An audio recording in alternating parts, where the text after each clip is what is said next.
네, 홍범도 장군 흉상 이전을 놓고 정치권의 공방이 이어지고 있습니다. 문재인 전 대통령의 대통령실이 나서서 발언 정리를 하라라는 발언에 대통령실은 전직 대통령이 지나치게 나서는 게 문제라고 받아쳤습니다. 예, 이런 가운데 국회 과방위에서는 대선 3일 전 보도됐던 김만배 허위 인터뷰 의혹 관련 공방이 치열했죠. 오늘의 정치권 이슈, 김종혁 국민의힘 일산동구 당협위원장, 한민수 더불어민주당 대변인 두 분과 함께 짚어보겠습니다. 어서 오십시오, 두 분. 안녕하세요. 안녕하십니까. 안녕하십니까. 예, 홍범도 장군의 흉상 이전과 관련해서 지금 제가 말씀드린 것처럼 이번에는 문재인 전 대통령과 대통령실이 발언을 주고받았습니다. 그제였습니다. 문재인 전 대통령이 자신의 페이스북에 글을 남겼습니다. 논란이 이 정도로 커졌으면 대통령실이 논란을 정리해야 된다라고 이제 발언을 했는데 이와 관련해서 대통령실은 문 전 대통령을 향해서 전직 대통령이 지나치게 나서는 게 문제다라고 반박을 했거든요. 이번 공방 좀 어떻게 보셨습니까? 뭐 별로 부적절해 보이고 불필요해 보입니다. 그러니까 전현직 대통령이시잖아요. 전직 대통령은 어쨌든 뭐 국가 원로로서 우리가 예우를 하고 있고 그 예우를 받아야겠죠. 근데 너무 현실 정치에 대해서 이렇게 사사건건 말씀을 하시는 것은 몰라. 그러니까 원로라는 것은 원래 이제 갈등을 이렇게 조정하고 그것을 가라앉히는 역할을 중심으로 하시는 거잖아요. 여야를 떠나서. 그런데 대통령이 그런 현실적인 어떤 공방, 정치 공방에 끼어드시게 되면 불필요한 오해도 살 수 있고 또 이런 갈등을 가라앉히기보다는 오히려 더 부추기는 듯한 역할을 할 수가 있어서 네. 그 부분에 대해서는 조금 부적절해 보인다 이렇게 생각이 듭니다. 사실 최근에 잼버리 때도 그랬고 이번 흉상 이전도 그렇고 문 전 대통령이 좀 현안에 대해서 좀 자주 목소리를 내는 것 같은 생각도 좀 드는데요. 어떻게 좀 보십니까? 지금 말씀하신 두 사안은 문 대통령 입장에서는 입장을 안 낼 수가 없었다고 봅니다. 잼버리는 전임 정부 탓을 현 정부가 하죠. 1년 6개월이 지났음에도 불구하고 다 됐는데 그러고 있고 이번 홍범도 장군 지우기는 저는 갈수록 심각해지고 있는 것 같아요. 이른바 박근혜 정부 때 박 대통령이 명명한 홍범도함의 이름을 놓고 지금 다 기억하시겠습니다만 국방부와 해군하고 또 총리와 해군하고인가요? 6번째 지금 공방을 주고받고 있습니다. 명칭을 바꾸는 걸 검토하겠다. 아니다. 검토 안 한다. 무슨 이런 정부 내 혼선이 있습니까? 이런 상황에서 역대 진보 보수할 것 없이 홍범도 장군의 유해를 모셔오기 위해서 많은 정부가 노력을 했습니다. 일전에도 말씀드린 것처럼 우리 정부 중에 홍범도 장군의 문제를 삼은 정부가 역대 아무 정부도 없었습니다. 근데 오직 유일하게 지금 윤석열 정부만 가혹할 정도로 문제를 삼고 있는데 여기에 대해서 유해 봉환을 하지 않습니까? 우리 다 기억하지 않습니까? 우리 공군 전투기가 최고의 예우를 해서 모셔왔을 때 얼마나 많은 국민들이 뿌듯해하고 우리 대한독립군 총사령관을 이제야 모셨구나. 국민으로서 자긍심을 느꼈습니다. 저는 얼마 전에 우리 고려인 50만 명이 카자흐스탄에 살고 있는 고려인들께서 잠시만요. 제가 지금 여쭤본 부분은 그러니까 네. 대통령실과 이제 문 전 대통령의 공방에 대한 부분이기 때문에 그러니까 이 말씀이 발언의 필요해야. 적절성에 대해서 먼저 좀 말씀 발언의 부탁드릴게요. 적절성 지금 말씀드렸지 않습니까? 예. 문 전 대통령 입장에서는 예. 당연히 이런 문제 제기를 할 수밖에 없습니다. 본인이 홍범도 장군의 유해까지 모셔온 분으로서 예. 지금 말씀드리는 카자흐스탄 그 교민들이 뭐라고 했습니까? 고려인들이 모셔갔으면 잘 모셔라. 이런 절규를 토하고 있는 상황에서 네. 전직 대통령은 충분히 입장 밝혔고요. 저는 박근혜 대통령께서도 말만 안 하시지 본인이 이름을 정했던 홍범도함의 명칭까지 바꾼다고 하니 여기에 대해서 상당히 불쾌한 감정을 갖고 계실 겁니다. 지금 대통령실이 어떠한 입장 윤 대통령이 밝히지 않으니까 정부 내 혼선이 계속 빚어지고 있어요. 국방부는 계속 지우려고 영상까지 지우고 있고 평전을 인터뷰한 기사도 내리고 있고 삭제하고 있거든요. 이럴 때는 전직 대통령 말씀이라고 그냥 갑자기 이게 뭡니까? 지나치게 나서는 게 문제라는 식의 좀 모욕적인 반박을 하지 마시고 네. 국민들 이렇게 이념으로 갈라치지 마시고 지금이라도 대통령이 나서서 정리하는 게 맞다고 생각합니다. 예. 예, 알겠습니다. 윤미향 무소속 의원 이 조총련 행사에 참여한 것을 두고 정치권에서 논란 계속되고 있는데요. 윤미향 의원 같은 경우는 여러 조직 주최하는 단체 중에 하나일 뿐이다라는 입장을 내고 있고 다소 비판적인 시각도 좀 나오는 상황인데요. 좀 어떤 말씀 하고 싶으세요? 어떤 생각하세요? 뭐 어떤 거에 대해서 윤미향 의원이 예. 참석한 거에 대해서요.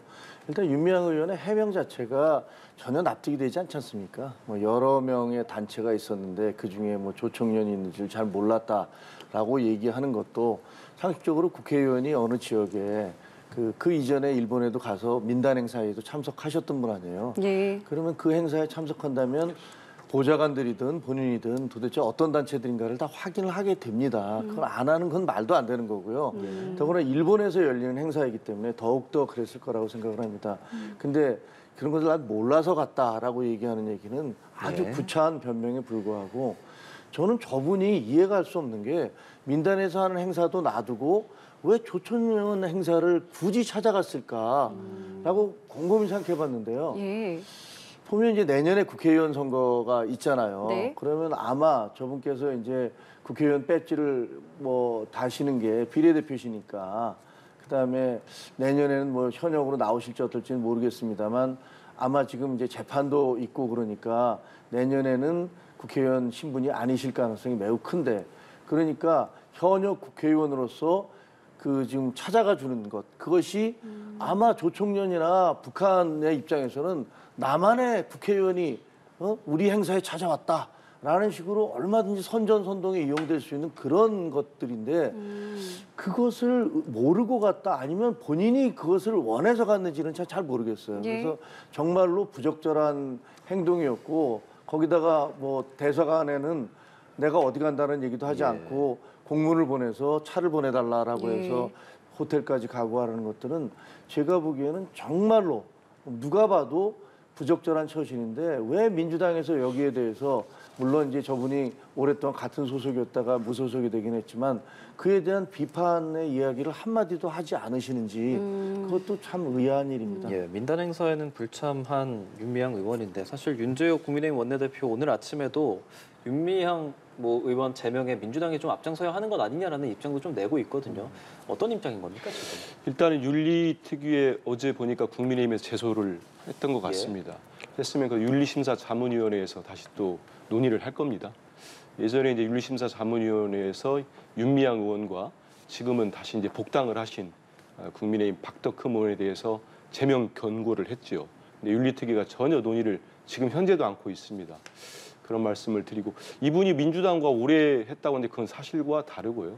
2020년 총선에 들어왔기 때문에 한 1년 남짓 민주당 의원 생활을 하다가 2021년 6월인가요? 탈당을 해서 예. 지금 뭐 2년 4개월 정도 무소속이고 이제 민주당 당원이 아닙니다.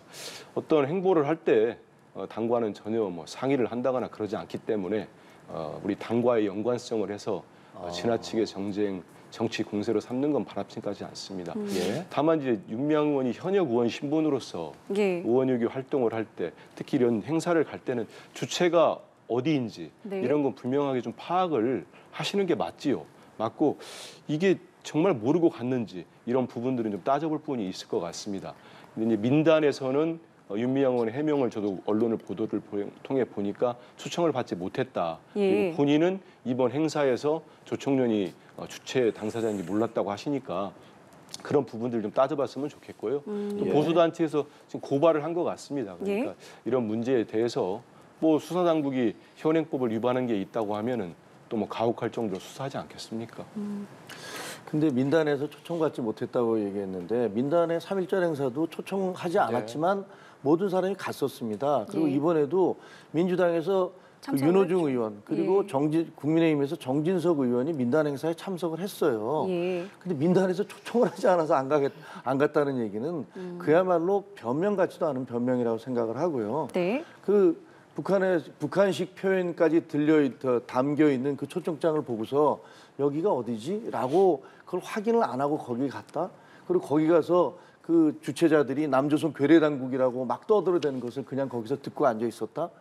이게 대한민국의 국회의원이 할 수 있는 일인지 저는 정말로 상식적으로 이해가 가지 않습니다. 예. 네. 그 윤미향 의원이 민주당을 탈당을 했다. 물론 그렇죠. 그 예, 예. 위안부 할머니들에 대한 어떤 그 자금 횡령 혐의로 그래서 재판도 받고 있고 현 1심 재판을 받았고 2심 재판을 받고 있는 걸로 알고 있습니다만 그때 탈당을 했지만 그렇다고 해서 윤미향 의원이 그동안에 민주당과 궤를 같이 하지 않았느냐. 모든 투표에 민주당과 같이 궤를 했습니다. 돈봉투로 탈당한 의원들이 여러 계시고 그다음에 김남국 의원도 탈당을 했고 그 이전에 또 성추행으로 탈당한 의원들 계십니다. 민주당에. 그분들이 모든 행동을 다 민주당과 함께 하지 않았습니까? 예. 투표할 때 똑같이 했고 그렇기 때문에 네. 저는 뭐 민주당이 윤미향 의원은 오래전에 탈당했기 때문에 우리와 상관없다는 식으로 말씀을 하시는 것은 적절치 않다. 그것은 사실과 다르다. 그렇게 생각을 합니다. 네, 어제 윤 대통령은 이런 발언을 했어요. 자유민주주의 국채를 흔들고 파괴하려는 반국가 행위에 대해서 정치 진영과 관계없이 단호하게 대응해야 한다. 네, 이게 지금 시점상 뭐 주어는 없었습니다만은 이게 윤미향 의원을 겨냥한 발언이 아니겠느냐 뭐 이런 추측이 좀 나오고 있는데 어떻게 좀 맥락을 좀 이해하셨습니까?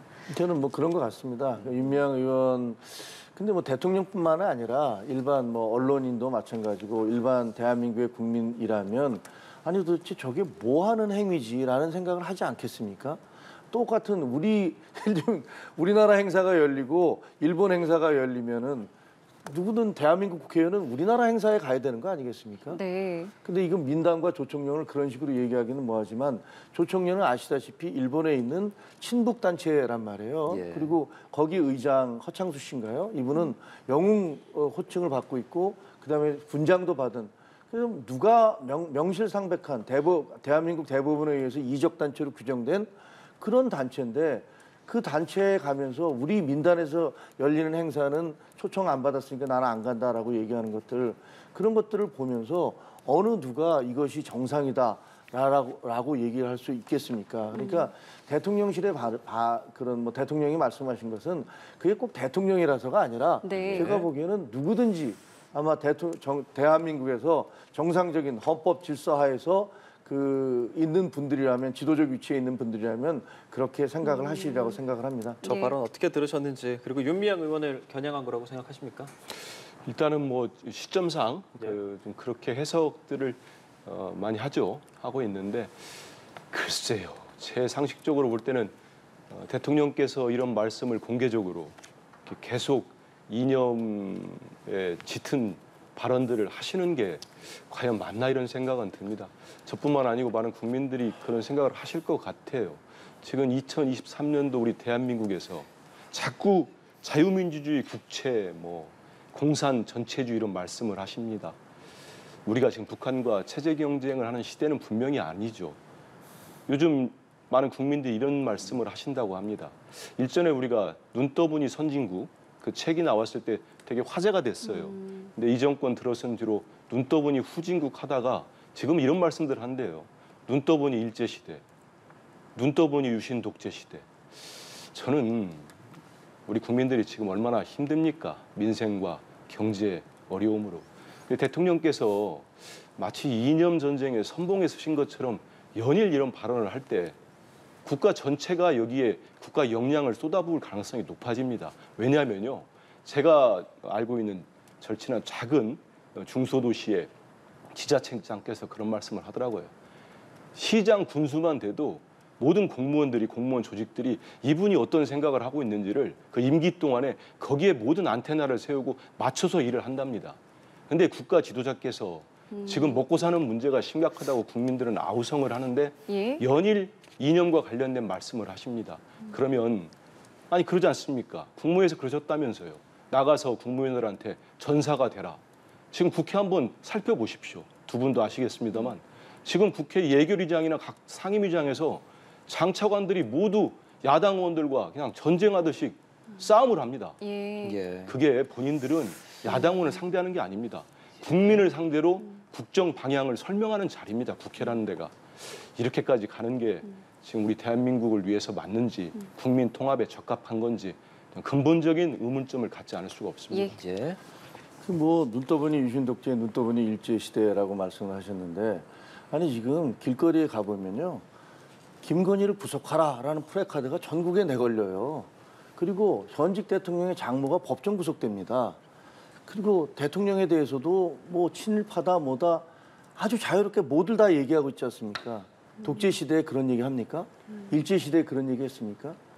그 자꾸만 본인들이 뭐 엄청난 피해를 받고 있는 것처럼 그런 식으로 몰아가는 거는 현실과 전혀 다르다. 예. 이렇게 얘기하고 싶고요. 예. 북한과의 체제 경쟁은 종결되지 않았느냐. 그렇게 얘기하면서 끊임없이 북한에 대해서 옹호적인 발언을 하는 것이 민주당이기 때문에 그거 참 이해할 수 없고요. 그리고 걸핏하면 민생을 얘기하시지만 후쿠시마 오염수 문제로 인해서 6개월 전부터 괴담을 유포해서 우리 수산물 업자들의 피눈물 나게 하는 것도 그것은 민생입니까? 네. 그런 부분에 있어서는 저는 좀 그 이해가 좀 되지 않습니다. 알겠습니다. 대통령의 발언에 대해서 두 분과 좀 이야기를 해보았는데요. 반박할 게 많습니다. 지금 발언도. 간단하게 뭐 말씀하시겠습니다. 후쿠시마 짧게 짧게 후쿠시마 이 부분만 할까요? 그러면 다른 부분들도 엉뚱한 말씀을 너무 많이 하시는데 우리 국민들 보실 때 지금 김대중 대통령이 말씀하셨던 이명박 정부 때 민주주의의 위기, 민생 경제의 위기, 한반도 평화의 위기라는 말씀이 지금 이 시대에 와서 윤석열 정부 때 더 심각해졌다고 많은 국민이 느끼고 있습니다. 말씀하시니까 후쿠시마 원전 오염수 우리 국민 절대 다수가 반대하는데 우리 대통령 한마디라도 반대하는 입장, 지금은 방류하지 말라는 입장 밝히신 적이 있습니까? 지금 민주당은 특별안전조치 4법으로 우리 피해 대책부터 해서 국회에서 입법하려고 움직이고 있습니다. 자꾸 괴담 하시는데 본인들 2년 전에 주장한 건 그러면 괴담이라고 인정하시는 겁니까? 알겠습니다. 그때 방류 예. 반대하면서 얼마나 목소리를 높였습니까? 그러니까 정쟁으로 삼을 소재가 있죠. 하지만 이건 아니다.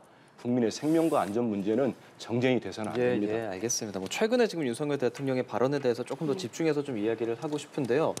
이런 가운데 속보가 하나 들어와서 이 내용 좀 전해드리겠습니다. 지난 대선 당시 대장동 사건 관련해서 허위 인터뷰를 했다라는 의혹을 받는 신학림 전 언론노조 위원장 사건. 어제 과방위에서도 관련 이야기들이 좀 나왔었는데요. 이에 대해서 대통령실이 희대의 대선 정치 공작이라고 밝혔다는 내용이 들어왔습니다. 대통령실 고위 관계자는 성명을 통해 마치 대장동 의혹의 몸통이 윤석열 당시 대선 후보인 것처럼 조작한 것이다 라면서 이 같은 조작의 목표는 당시의 윤 후보의 낙선이었다고 밝혔습니다. 네, 또 조작된 인터뷰를 보도하는 등 이 가짜 뉴스를 실어나른 언론 매체가 있었다면서 지금의 입장도 그때와 같은지 명확하게 해명을 해야 한다라고 덧붙였다는 속보인데요. 말씀드린 것처럼 어제 국회 과방위에서도 관련해서 좀 공방이 있었습니다.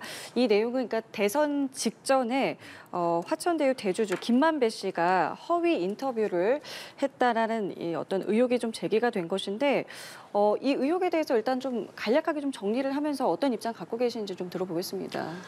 아니 저는 뭐 그동안에 그 선거 이럴 때 선거가 대선이 있을 때마다 희대의 어떤 그 조작극들이 많이 있었었죠. 2002년 대선 때는 이른바 병풍 그 이회창 전 총재의 아들들이 무슨 그 병역 비리와 관련돼 있다라는 식의 어떤 폭로가 있었지 않습니까? 민주당에서 그분을 의인 김대엽이라고 막 축켜 세우면서 그걸로 언론이 도배가 됐고 결과적으로는 이회창 총재는 떨어졌습니다. 이행창 후보는.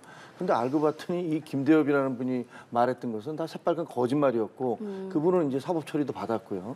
그렇게 됐고 그다음에 BBK 의혹을 또 제기했었는데 그 BBK 의혹도 결국은 재판으로 가서 다 사실이 아닌 걸로 그렇게 주가 조작이 사실이 아닌 걸로 밝혀졌죠. 나중에 그 이명박 대통령이 문제가 됐던 건 다스에 대한 것들 그것이 뭐 자기 것이 아니라고 했던 그런 부분이었던 걸로 저는 알고 있고요.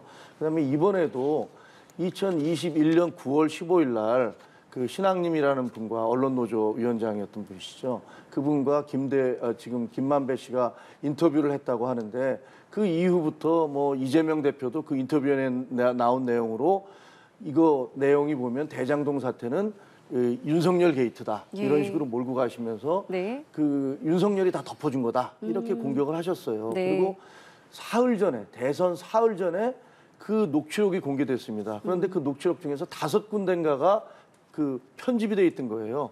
근데 그런 사실을 우리가 그 전에 어떻게 알겠습니까? 그 내용이 공개되자마자 MBC와 KBS에서 일제히 그것을 보도하기 시작했고 많은 사람들이 저렇게까지 얘기하는 거 보니까 진실인가 보다 이렇게 생각을 했던 거죠. 그러니까 저는 나중에 알고 보니까 이제 그 신학님이라는 화면에 나오는 분이 책 3권을 김만배에게 주고서 1억 6,500만 원을 받았다고 하지 않습니까? 이게 무슨 조선시대 의궤도 아니고 정말 말도 안 되는 그런 돈을 받았으면서 내 책은 그만큼 값어치가 있어서 받았다라고는 궤변을 지금 늘어놓고 계십니다. 저는 이런 선거 때마다 이런 식의 엉터리 가짜 뉴스를 통해서 선거 결과를 조작하려는 저런 시도는 분명히 이번에 명백히 밝혀져야 되고요. 그다음에 그 배후에 누가 있었는지 이것에 대해서도 규명이 돼야 된다고 생각을 합니다. 그렇기 때문에 오늘 대통령실에서 나온 것이 이제 이것이 대선 정치 공작이다라는 이제 발언을 내놓은 것이고, 어제 이동관 위원장도 대선에 영향을 줄 수 있는 국기문란 행위다. 그렇기 때문에 여당에서는 뭐 이재명 대표의 입장도 좀 나와야 되는 거 아니냐라는 이제 주장까지 좀 나오고 있거든요. 어떻게 좀 보고 계십니까? 일단은 참 우리나라 대통령실, 윤석열 대통령실은 참 편리합니다. 본인들 입장 내고 싶은 거는 후다닥 빨리 냅니다. 자극적인 용어를 동원해서. 이념 관련된 문제. 이 부분 그렇게 됐어요. 우리 국민들이 희생당한 오송 지하철도 지금까지 입장 냈습니까? 사과했습니까? 이태원 참사에 대해서 사과했습니까? 대통령이. 최상병 사건에 대해서 한번 입장 냈습니까? 이런 데도 입장 내주시길 바라고. 저 동의합니다. 수사 제대로 한번 하시죠. 만약에 당시에 어떤 언론노조 위원장과 김만배 씨가 이런 공모를 했다면 밝혀내야죠. 저는 책이 판권이 아니고 책 3권을 뭐 1억 원이 넘는 돈을 받았다? 우리 국민 누가 그거를 용납할 수 있겠습니까? 저 밝혔으면 좋겠습니다. 그래서 지난 대선 때부터 마지막 TV 토론까지 특검을 하자고 이재명 후보가, 우리 국민들 다 그 장면 기억하실 겁니다. 특검하자고 요구하면서 나중에 당선돼서도 특검에서 밝혀지면 대통령이 설사 되더라도 책임집시다. 윤석열 후보 어떻게 하셨습니까? 끝까지 말씀 안 하시고 머뭇거리셨잖아요. 그래서 특검 얘기하고 부산저축은행 부실 수사 의혹 밝혀져야 됩니다. 이게 보니까 제가 얼핏 언론을 통해서 보니까 2021년 9월인가 찍었다는 거 아닙니까? 그리고 대선 직전에 폭로를 했다고 하는데 이거 만약에 조작이라면 저도 엄중하다고 봅니다. 그러니까 이거 밝히고요. 예. 다른 것도 같이 밝혀야죠. 2019년도에 급매물로 나온 윤석열 대통령의 부친 연희동 단독주택이 왜 19억 원에 김만배 씨 누나가 사갔는지 우리 국민들 선뜻 이해가 됩니까? 밝혀져야죠. 녹취록에 보면은 그 대장동 일당의 돈이 글로 흘러간 것처럼 녹취록에 나와 있는 것까지 있습니다. 제가 보도를 봤습니다. 그리고 2020년에 정영학 녹취록, 이거 사건 터지기 전입니다. 대장동 사건 터지기 전입니다. 훨씬 전입니다. 그때 보면은 김만배 씨가 뭐라고 합니까? 정영학한테 그랬나요? 내 손에 카드면은 윤석열 대통령을 뭐 대통령 후보라 지칭도 안 하고 총장의 지칭도 안 하고 이 카드면은 윤석열 주고 이런 말씀도 하잖아요. 얘기도 하지 않습니까? 같이 밝혀져야죠.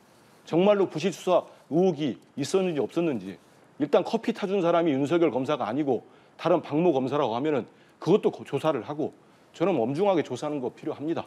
그래서 우리 당에서도 계속 특검도 요구했었는데 이번 검찰이 그 대장동을 가지고 한 2년 정도 수사를 했어요.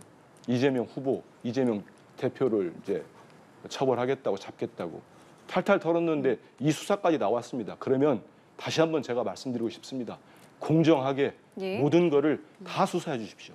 우리 검찰에 요구하니까 이 부분 잘못됐으면 수사해서 처벌해야지요. 알겠습니다.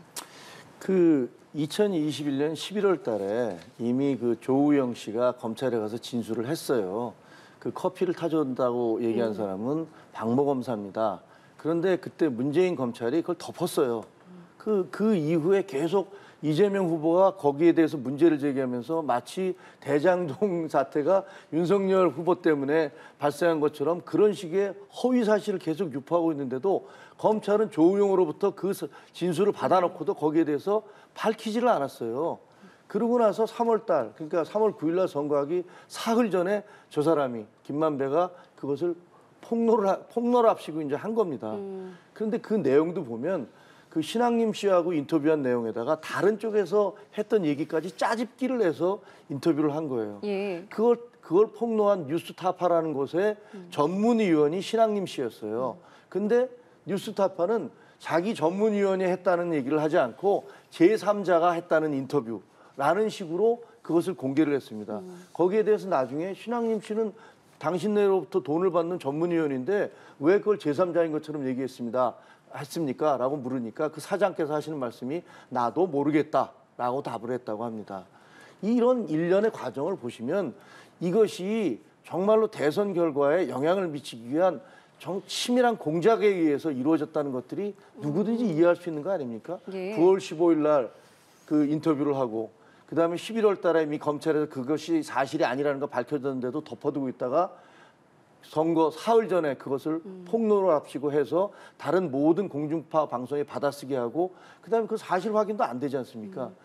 그렇게 해서 선거 결과에 제가 보기에는 아마 투표를 하신 분 중에서 많은 분들이 저 인터뷰 그리고 KBS, MBC가 대대적으로 보도했던 그 보도를 보고 아 정말 이재명 대표는 억울하구나 그리고 윤석열이 그 몸통이구나 이렇게 생각한 분들이 상당히 있었을 겁니다. 네. 이거야말로 민주주의를 훼손하고 선거의 근간을 뒤흔드는 그런 문제점 아닙니까? 그렇기 때문에 나온 이야기일 것 같긴 한데 이 대통령실에서 오늘 나온 발언을 보면은 이 조작된 인터뷰를 보도한 이 언론 매체가 지금도 어쨌든 그 입장에 대해서 좀 해명을 해야 된다라고 이제 발언을 내놨거든요. 그럼 이 부분은 좀 어떻게 보고 계세요? 언론사에서도 입장을 내야 되지 않겠습니까? 본인들의 취재 경위와 그다음에 반박을 할 때도 있을 거예요. 반론권 차원에서도 입장이 밝혀져야 되고요. 저는 이런 생각을 합니다. 좀 전에 말씀드린 것처럼 예. 이 김만배 씨와 신학님 전 위원장인가요? 이분들 예. 사이에 어떤 뭐 부적절한 행위들이 있었다면은 이거는 뭐 검찰이 밝히지 않겠습니까? 지금 검찰이 어떤 검찰입니까? 압수수색 많이 할 겁니다. 다 밝혀낼 거라고 보고요. 그게 만약 부정한 게 있다면은 신학님 지금 전 위원장의 입장이 맞지 않다고 하면은 법적으로 기소를 하고 재판을 하겠죠. 제가 말씀드리는 거는 지금 그러니까 커피 타준 검사가 윤 검사가 아니고 박 검사라기 때문에 이게 모두가 조작됐다고 주장하는 겁니까? 그러면 좋습니다. 제가 말씀드린 당당하면은 지금 여당 특검합시다. 특검해서 지금 대장동 50억 클럽 특검 우리가 패스트트랙을 올려놨는데 왜 올렸겠습니까?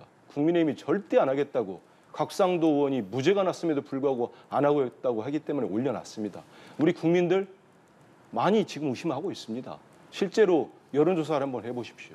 특검에 대한 찬반 여론을 한번 보시고 네. 그래서 저는 모든 걸 같이 밝혔으면 좋겠다는 말씀을 드리는 거예요. 이렇게 네. 당당하시면 밝히면 좋지 않겠습니까? 왜 그때 수사가 부실 수사로 해서 조우영 씨는 나갔다가 그다음에 구속이 됐는지 이런 부분들이 밝혀져야 우리 국민들이 다 이해를 하지. 일단 여기에 초점을 맞춰서 대통령실까지 참전을 했는데요. 대통령실까지 이렇게 할 거면은 다 같이 한번 밝히는 특검 한번 예, 예. 받아보시면 어떻겠습니까? 아니 왜 지금 현재 범죄 혐의가 분명히 드러나서 문제가 되고 있는데 갑자기 거기다 특검 얘기를 하십니까? 지금 그 상정이 돼 있어요. 매사가 상정이 돼 있어요. 기승전 무조건 특검으로 가자. 아니 지금 범죄 혐의가 드러나서 수사를 받고 있어요. 이게 시작도 안 됐어요. 근데 거기에 대해서 무슨 특검 얘기를 하는 것은 그냥 물타기라고 생각하고요. 그 검찰이 마치 무슨 대통령실에 의해서 일방적으로 영향을 받고 거기에 하수인처럼 계속 민주당에서 말씀을 하시는데 그 박영수 검사에 대해서 구속한 것은 윤석열 검찰입니다. 문재인 검찰 때 그 수사 제대로 됐습니까? 그리고 누구의 다른 대장동 사건에 대해서도 그 곽상도 씨에 대해서도 그게 법원에서 기각이 된 다음에 다시 팀을 꾸려서 수사를 하면서 계속 추적해 나가고 있지 않습니까? 이게 수사도 시작되기 전에 이런 부분들에 대해서 이 부분에 대해서 문제가 있으면 이 부분을 얘기해야지 다른 장황한 것들을 얘기하면서 그것도 수사해, 그것도 수사해, 그것도 수사해. 그리고 이거 다 특검해야 돼. 이런 식의 얘기하는 거는 제가 보기엔 논리의 비약이고 이건 쟁점 흐리기에 불과하다 이런 생각이 듭니다. 평소에 제가 우리 김 의원님 말씀 좋은 말씀을 많이 들었는데 이건 정말 언어 도단입니다. 아니 곽상도 검사를 지금의 윤석열 검사들이 수사해서 결국은 판사가 얘기하지 않습니까? 이렇게 가져오면 어떻게 형량을 이렇게 내릴 수 있느냐고. 정말 부실 수사했다는 거는 국민의힘 내부에서도 반성을 했습니다. 곽상도 민정수석, 곽상도 의원에 대해서 수사 잘못한 거에 대해서. 그래서 한동훈 장관까지 새로 수사팀을 보강해가지고 하겠다고 한 거 아닙니까? 그리고 국회에서 대장동 50억 클럽 특검법이 발의되는 날 우리 국민들 다 기억해요. 윤석열 대통령에게 가깝다고 하는 박영수 특검에 대한 강제 수사가 그날 시작됐습니다. 민주당과 정의당과 네. 모든 예.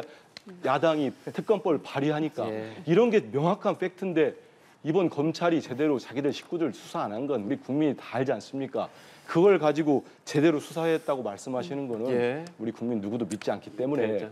지금 검찰이 공정하게 수사하고 있다는 그 말을 믿는 국민이 얼마나 되겠습니까? 예, 이 대장동 인터뷰 공작 이에 대해서 의혹을 계속 제기하고 있는 상황이고 어제 과방위에서 이런 이야기들을 좀 했었다라는 내용 말씀드렸었는데요.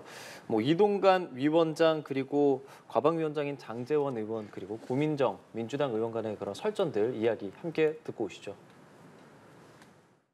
이런 가짜 뉴스를 고의로 기획하고 시나리오를 만들고 행동하는 이런 매체에 대해서는 저는 폐간을 고민해야 된다. 없애버려야 된다. 그것이 바로 원스트라이크 아웃의 최종 단계입니다. 네. 폐가망신시켜야 된다고 봅니다. 네. 매번 선거 때마다 봤던 일이거든요.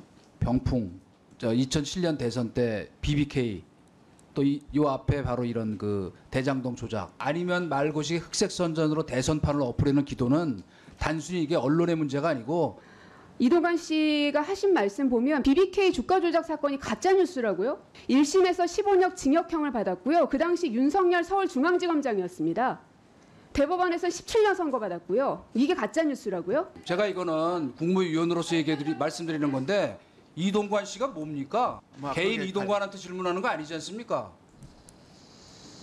방통위원장 이동관한테 질문하는 거 아니에요? 아무리 그래도. 방통위원장은 국무위원이 아니에요. 국무회의에 참석을 아니 어쨌건 이동관 씨가 예, 듣고 오셨습니다. 장제원 의원이 폐간에 대한 이야기를 좀 했고 이동관 위원장은 원스트라이크 제도 도입에 대한 이야기를 했는데 이런 와중에 가짜 뉴스의 예로서 BBK 사건을 이야기한 것에 대해서 고민정 의원이 좀 화를 내고 이동관 씨라고 말하면서 그 관련한 표현에 대한 이야기까지도 있었습니다. 어제 이 상황들 전반적으로 우리가 어떻게 해석을 해야겠습니까? 저는 그 민주당 의원들이 그 질의하는 것들의 그 품격을 좀 높여야 된다고 생각을 합니다. 그러니까 지금 씨라고 불렀잖아요. 그럼 저 자리에 나와 있는 게 무슨 자연인으로 개인으로 나와 있는 게 아니지 않습니까? 만약에 저기 앉아있는 이동관 방통위원장이 고민정 씨 질문하신 거에 대해서 제가 답변할 텐데 틀렸거든요. 이렇게 얘기하면 아마 고민정 의원께서 가만히 있으시겠습니까? 의회를 모독했다. 그러면서 펄펄 뛰실 겁니다. 아니 우리 그 정의의 불문율 있잖아요. 내가 듣기 싫은 건 남한테도 하면 안 되는 겁니다. 저기서 예를 들면 방통위원장이 국무위원이든 아니면 배석자든 상관없이 방통위원장이라는 그 직위에 있는 사람을 불러놓고 지금 질의를 하시는 거잖아요. 의원 고민정 의원께서. 그러면 의원 대 방통위원장으로 질의를 하셔야지 거기 가서 감정이 상했다고 누구 씨 이런 식으로 씨라는 게 일반 사람들한테는 존칭입니다. 그러나 저기서는 그런 존칭으로 쓴 게 아니잖아요. 예. 그거 옳지 않고요. 그다음에 또 국회의원 법무장관 불러놓고 최강욱 의원 같은 경우 반말을 막 하시고 그래서 공격을 받고 그러지 않습니까? 예. 그럼 어제 상황에서 가짜 뉴스 사례로 병풍과 BBK 이런 것들 거론한 부분에 대해서는 좀 어떻게 생각하세요? 그거는 과거 아까도 말씀드렸지만 의인 김대엽이라고 떠받들여졌던 그분이 완전히 철저한 사기 행각을 벌였다라는 것들, 그리고 저는 그것이 어떤 권력의 비호에 의해서 저질러졌다는 깊은 의심을 갖고 있습니다. 그때 누가 봐도 그렇죠. 권력은 이제 김대중 대통령 당시였지만 거기서 그분이 나타나서 그렇게 모든 언론들이 그분을 막 의인화하고 했던 것들이 거기에 과연 아무런 배경이 없었을까라는 생각이 들어요. 그래서 그 부분을 지적하는 것은 당연히 지난번에 있었던 그 사흘 전에 있었던 인터뷰도 마찬가지, 그 공개된 인터뷰도 마찬가지고 BBK도 마찬가지고 그 이전에 있었던 그 김대엽의 병역 비리 의혹 제기도 그렇고 이런 것들이 모두 같은 당에 의해서 저질러진 거 아닙니까? 그럼 이건 도대체 뭐라고 받아들여야 하나요? 예. 어떤 말씀하시겠습니까, 대변인? 허위 보도나 가짜 뉴스는 여야나 어느 정권을 떠나서 근절해야 되는 게 맞습니다. 저는 2002년 병풍까지 가져가니까 다 기억도 못 하실 거예요, 시청자들이. 근데 찾아보면은 진위 여부를 봐야 되겠죠. 잘못된 부분이 있으면 아마 처벌됐을 겁니다. 저는 그러면 딱 한 개만 예를 들겠습니다. 국민의힘과 새누리당과 미래통합당과 과거 한나라당들이 얼마나 많은 허위, 가짜뉴스를 퍼뜨렸는지 중에 저는 딱 하나, 근접한 거 하나만 들겠습니다. 지난 대선 국감 때 이재명 경기도지사 뭐라고 했습니까? 조폭으로부터 돈 받았다고 사진까지 국민의힘 의원이 지금도 현직 의원입니다. 버젓하게 사진을 전 국민이 보는 TV 앞에서 공개했습니다. 반나절도 안 돼서 가짜로 드러났어요. 조폭이 자기 그 조폭 출신 그 사람이 자기가 돈 벌었다고 자랑했던 페북에다 올렸던 사진을 들고 나왔습니다. 이분 그대로 국회의원하고 있습니다. 이게 명백한 가짜뉴스 아닙니까? 자꾸 이거 가지고 여야 탓하면 수도 없이 많습니다. 반성부터 하십시오. 저는 장제원 과방위원장께서 폐간 얘기하시는데 딱 들었던 생각이, 저도 뭐 기자 오래 했습니다만 얼마 전에 대통령이 여당 연찬회 가셔가지고 우리 언론을 향해서 24시간 욕을 한다고 본인과 정권에 대해서 적대적 언론관을 피력하셨습니다. 저는 정말 우려스럽습니다. 국회에서 과방위원장, 방송 관련된 업무를 다루는 과방위원장이 폐간을 얘기합니다. 저는 가짜뉴스와 왜곡 보도는 분명히 근절하고 지금의 현행법에 따라서 아니면 다른 법을 보강해서라도 처벌하면 됩니다. 하지만 네. 언론과 이런 관계를 갖겠다? 언론이 뭡니까? 권력을, 긴장을 네. 가지고 건전하게 견제하는 역할을 해야 됩니다. 그런데 언론이 이렇게 핍박하고 압박하면은 이동관 방통위원장도 계속 그렇게 얘기하는 거 아닙니까? BBK 사건 이 얘기하니까 고민정 의원이 화가 난 거 아닙니까?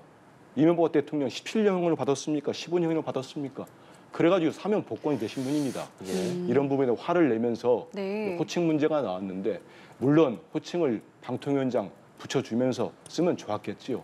하지만 아무리 본질을 가린다고 이 씨 문제 가지고 또 방통위원장이 이게 뭡니까 하면서 국무위원도 아니신 분이 국무위원한테 이렇게 하냐고 또 그냥 면박을 줬어요. 예. 이런 모습들은 전사가 되라는 지침에 따른 움직인지 모르겠습니다만은 국민 상대로는 국무위원으로서 아니면 장관급 방통위원장으로서 예. 부적절하다는 말씀드립니다. 네, 말씀하시죠. 그 이동관 그 방통위원장은요, 그 본인의 자존심도 있는 거고 인격이 있는 겁니다. 거기서 불러놓고 그렇게 모욕을 주면 거기에 대해서 반발하는 건 너무나 당연한 거예요. 예를 들면 그 자리에서 아까도 말씀드렸지만 고민정 씨 당신이 한 질문에 대해서 이렇게 얘기하면 고민정 의원이 가만히 계시겠냐고요. 아니 그런 부분들이 사소한 겁니까? 이거는 기본적으로 행정부를 바라보는 그런 자세, 그리고 입법부를 바라보는 자세, 각자가 거기에 조직의 수장과 대표로 나온 거고 개인의 인격이 있는 분들 아닙니까? 그 자식의 아버지고요. 그런 식으로 상대방을 그렇게 인격적으로 모독하는 행위가 국회라고 해서 마음대로 자행되는 것, 이거는 옳지 않습니다. 알겠습니다. 두 분 말씀 여기까지 듣고요. 이번에는 마지막으로 요 얘기 좀 잠깐 나눠보겠습니다. 남산에는 이 위안부 피해자 추모 공간이 있고 여기에 이제 여러 조형물이 있는데 이제 그 가운데 하나가 이목상 작가의 작품도 있습니다.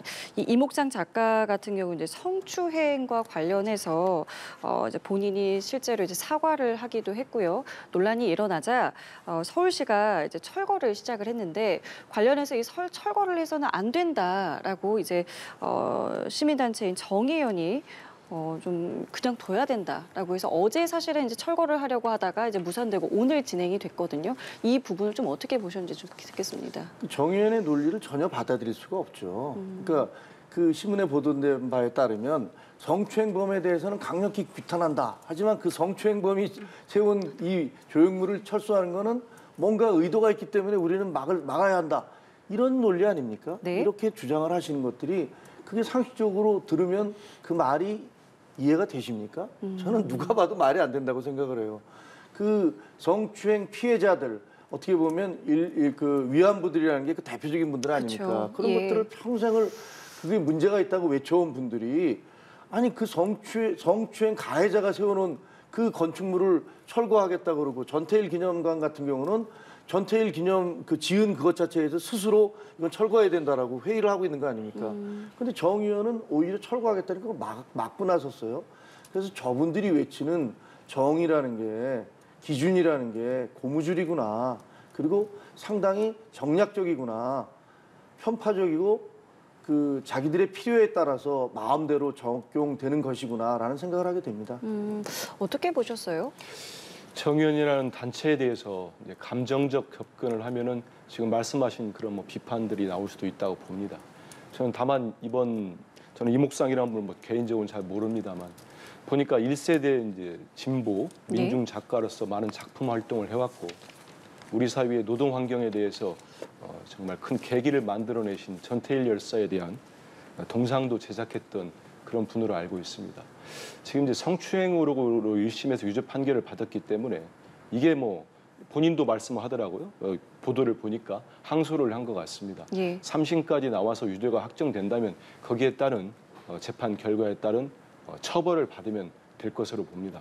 전 다만 이런 생각은 좀 들었어요. 우리 사회가 뭐 서울시도 그렇고 우리 사회가 좀 품넓게 좀 접근을 하면 어떻겠는가. 이분의 뭐 성 관련 비위에 대해서는 엄격하게 재단을 하고 처벌을 하되 이분이 그동안 가지고 왔던 그동안의 작품 활동에 대한 부분들 이런 부분들을 좀 우리가 수용해 주는 부분은 또 어떨까. 여기에 대해서 물론 못마땅히 생각하시는 국민들이 있을 거라고 봅니다. 그렇게 좀 접근하는 거 뭐 적어도 이분에 대한 형이 뭐 본인이 억울하니까 항소하지 않았겠습니까? 그러면 최종 나올 때까지 기다려주는 것도 방법이 아닐까 이런 생각을 합니다. 이게 사실관계인데요. 이목상 씨는 본인이 시인을 했어요. 예. 본인이 잘못했다고 얘기를 했는데 여기는 양형관계 때문에 이제 항소를 한 거로 저는 알고 있습니다. 예. 본인이 시인을 했고 1심에서 유죄가 나왔기 때문에 철거하자라는 얘기가 나온 것이고요.